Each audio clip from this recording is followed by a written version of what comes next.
Meus irmãos, a paz do Senhor, vamos comentar nosso primeiro texto bíblico de hoje que encontramos no livro de Êxodo, capítulo 31 e o capítulo 32. O capítulo 31 de Números fala os artífices da obra do tabernáculo. Falou o Senhor a Moisés, dizendo: Eis que tenho chamado por nome a Bezalel, filho de Uri, da tribo de Judá. Vamos ler o versículo 6. Eis que tenho exposto com ele a Oliabe, filho de Azamaque, da tribo de Judá. E tenho dado sabedoria ao coração de todo aquele que é sábio de coração, para que façam tudo o que tenho ordenado. A saber, a tenda da congregação, a arca do testemunho, o propiciatório que está sobre ele, todos os móveis da tenda, a mesa com seus utensílios, o castiçal com todos os seus utensílios e o altar de incenso, o altar de holocausto com todos os seus utensílios, a pia com a sua base e as vestes sacerdotais, as vestes santas de Arão, sacerdote, e as vestes dos seus filhos, para administrar o sacerdócio. Então, irmão, nós vemos que na antiguidade, no Antigo Testamento, Deus chamava, enchia as pessoas do Espírito de Deus, e chamava, vocacionava. O Espírito de Deus habitava em pessoas para exercer a função de sacerdote, de rei, e até para o trabalho, né? A pessoa, Deus enchia do Espírito de Deus, né? Conforme Deus encheu aqui a Bezalel, né? Deus chamou ele por nome. Irmão, Deus conhece o nome de cada um de nós. Muitas vezes a gente, o pastor não me vê, o irmão não me vê. Não, mas Deus conhece teu nome. Se Deus quiser te botar, ninguém impede. Deus apresentou por nome a Bezalel. Deus apresentou também por nome, né? Também o jovem, a Oliabe, né? Para quê? Para que eles construíssem o tabernáculo, trabalhar em peças de ouro, de prata, para que eles construíssem, né, a tenda da congregação, os utensílios, o altar com os utensílios, as vestes sacerdotais de Arão, né? Então, meus amados irmãos, Deus ainda hoje continua chamando homens e mulheres, capacitando para a sua obra, né? Nós vemos aqui do verso 2 em diante, que diz, versículo 13, Tu, pois, fala aos filhos de Israel, dizendo: Certamente guardarei os meus sábados, porquanto isso é um sinal entre mim e ti nas vossas gerações, para que saibais que eu sou o Senhor, que vos santifica. Portanto, guardarei o sábado, porque é santo para vós.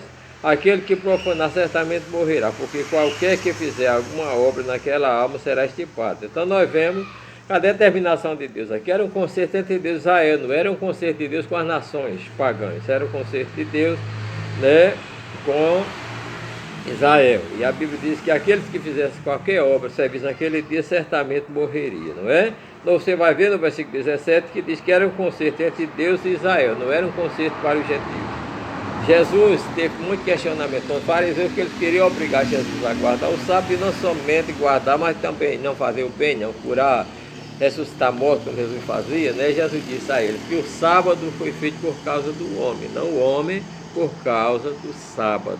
Então, o sábado é um dia de descanso, não é? Para o homem, para os animais, para os servos, para as servas, que Deus determinou para o homem. Quando a gente chega no capítulo 32, irmão, nós vemos, né, que enquanto Moisés subiu para conversar com Deus, esteve lá 40 dias ou 40 noites, o povo chamou a Arão e disse que Arão fizesse deuses para que os conduzisse, porque eles não sabiam o que havia acontecido com esse Moisés. Ora, enquanto Moisés estava na presença de Deus, ele estava preocupado em pecar.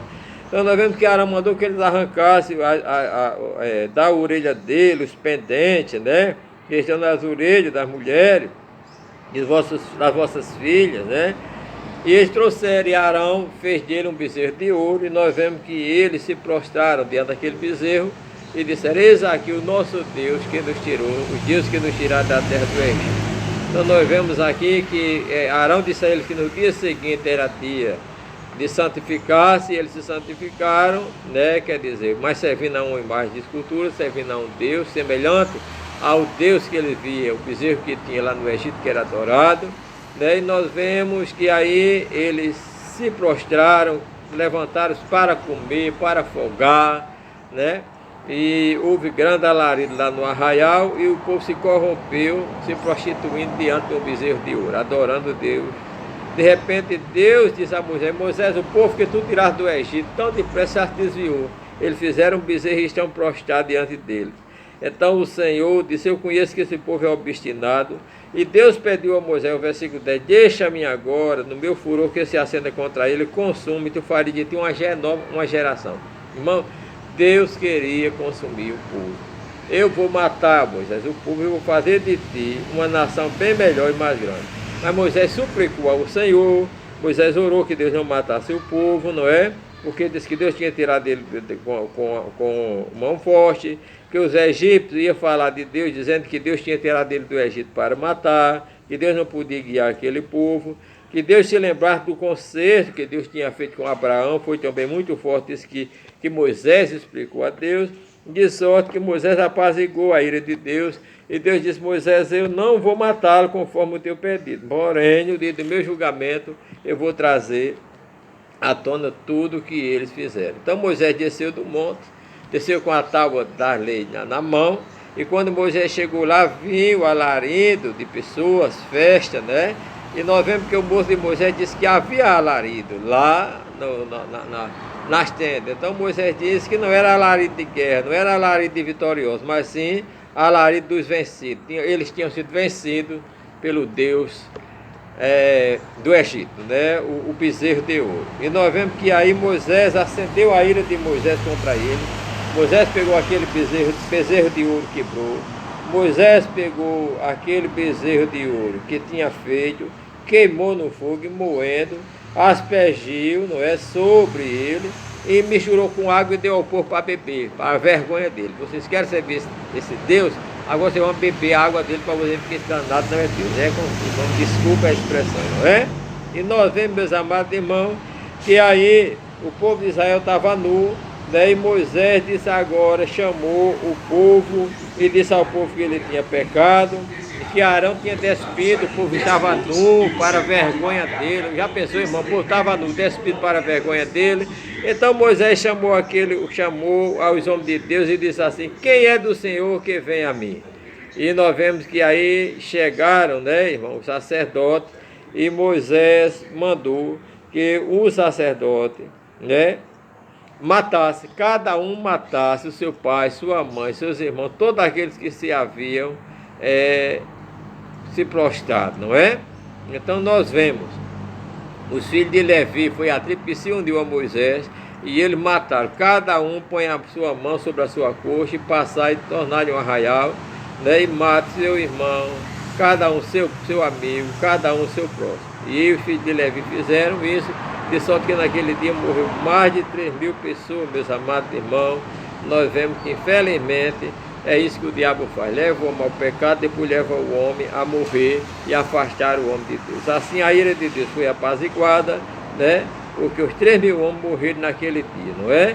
Então Moisés tinha dito aos levitas que eles consagrassem a sua mão ao Senhor. Irmão, o pecado não é brincadeira, nós devemos fugir do pecado, devemos fugir da prostituição, devemos fugir do adultério, da idolatria, porque isso é uma abominação contra Deus. Amém? Que Deus abençoe os irmãos em nome de Jesus.